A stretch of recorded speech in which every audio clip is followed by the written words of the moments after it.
what I like about what you've just said is a couple of things. And one is that you represent very different kinds of organizations. Larger, complex organizations, smaller, complex organizations. You represent diversity in terms of the kinds of ways that you're working together, both from a technical perspective. Kathy said that M word, which of course I won't repeat, but but also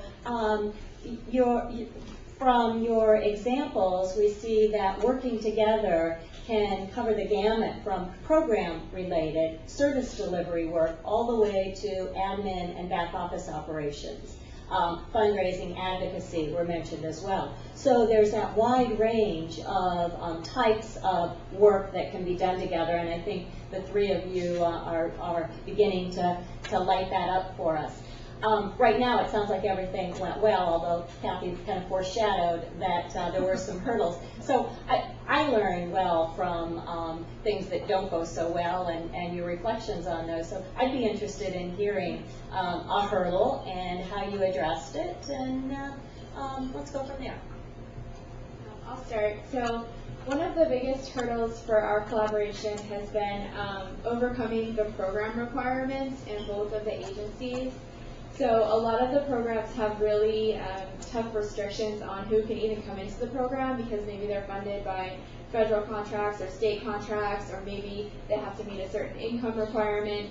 And the two agencies are really dealing with very similar populations, but there's some specific differences that have actually made cross-referrals pretty difficult. So one of the things that we're doing is really looking at what were those difficulties and what are the problem areas, and we're trying to figure out how can we take away those restrictions. Can we use some of our flex funding that we have? Can we look at some of the policies that both agencies have in place and just tweak them a little bit and really open up the doors for a lot more cross-referrals to come flowing through? So one of the examples that we have had is domestic violence survivors. And we've been working with the shelters at Child and Family Service, and what we found is that a lot of those women who are coming out of the shelters are in desperate need of transitional housing. Well, the YWCA has Fernhurst that can offer transitional housing, and they have the physical space, but there's been some problems with the women being able to afford to move in there. So we are really taking a look at the price and the policies that are happening there, and figuring out how to make this happen for these women so that they can get this basic need satisfied, and both agencies can have more clients and make more of a difference as a result. Oh, okay. I think, well, there were lots of little hurdles, but I think the overall big hurdle was here. I love Kauai. I was born and brought up on Oahu, and I love Kauai. And there are 40,000 people, and they all seem to work for each other, or know each other, or are related to each other. And it's interesting. We did not want to be positioned in their minds and anybody's minds as the big Oahu-based company coming to Kauai. I mean, the Super Fair wasn't long ago, and sensitivities were high. Sensitivities remain high.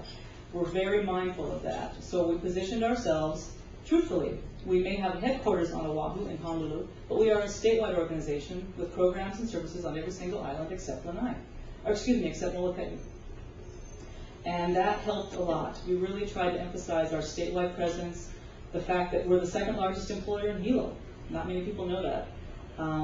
We brought employees, we brought families from neighbor islands to meet with the employees and families on Kauai to talk about the transition, and just reassuring people that nothing significant on the program and services delivery side was going to change. All that was going to change was the sustainability of the organization and ensuring the future of their services. So it's the sensitivity, the hurdle of being an Oahu company coming to the neighbor islands to try and do business.